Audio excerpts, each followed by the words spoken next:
Huawei is launching a new version of its MateBook D16 which comes with the powerful Intel Core i9-13900H Raptor Lake processor. This is housed in a metal case together with 16 GB of RAM and a 1 TB SSD. The matte IPS display has complete sRGB coverage but only full HD resolution and also no special features such as a higher refresh rate. When you take a closer look at the datasheet, you will also find a 720p webcam or even an old USB 2.0 port. Huawei has an asking price of £1,199 for its new MateBook D16 2024 and we have examined whether this is justified. Optionally, there is also a cheaper variant which comes with a Core i5-13420H, 16 GB of RAM and a 512 GB SSD for £699. However, we are also dealing with a worse display, only 45% NTSC instead of 100% sRGB, and a smaller battery, 56Wh rather than 70Wh.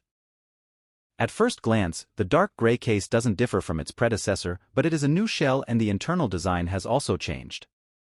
Thanks to the slim bezels, the design appears more modern and the surfaces are not especially prone to attracting dirt and fingerprints.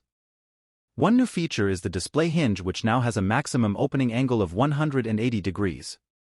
The hinges sit very tightly and it's impossible to open the lid with one hand. Nevertheless, a clear, visible wobble is present when adjusting the opening angle. Quality-wise, the case makes a decent impression. Huawei has opted against using metal and although the plastic construction is mainly solid, the base unit and lid give easily when pressed in the central area. This doesn't lead to any drawbacks in everyday use. Twisting the base unit results in rather unattractive creaking noises. The comparison devices don't take up much space and weighing a little over 1.7 kilograms, the MateBook can be considered average. At 204 grams, the 65-watt PSU is very light.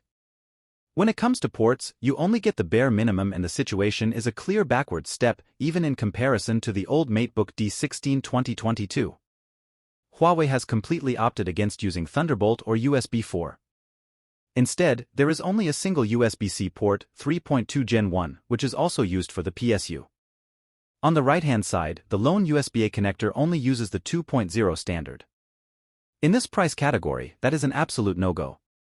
The HDMI output also only supports the 1.4 standard, which means that rather than being able to operate external 4K monitors at 60 Hz, only 30 Hz is possible.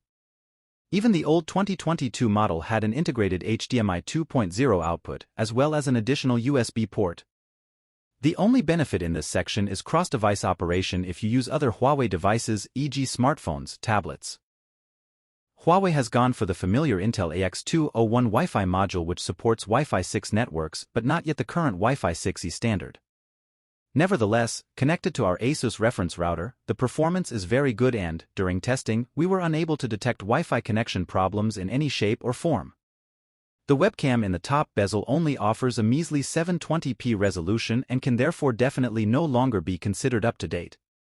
Accordingly, images lack detail and are not particularly sharp. The bottom cover is secured with a total of 10 Torx screws, T5, and can be removed. Internally, you quickly notice the new cooling system which has two fans on the right-hand side of the base unit. In addition, you can also see that there is a lot of unused space that could have easily been used for RAM slots or a second M.2 2280 slot. But as it is, you have to make do with an SSD, 16 GB of soldered RAM and a soldered Wi-Fi module. Please subscribe to my channel for more videos.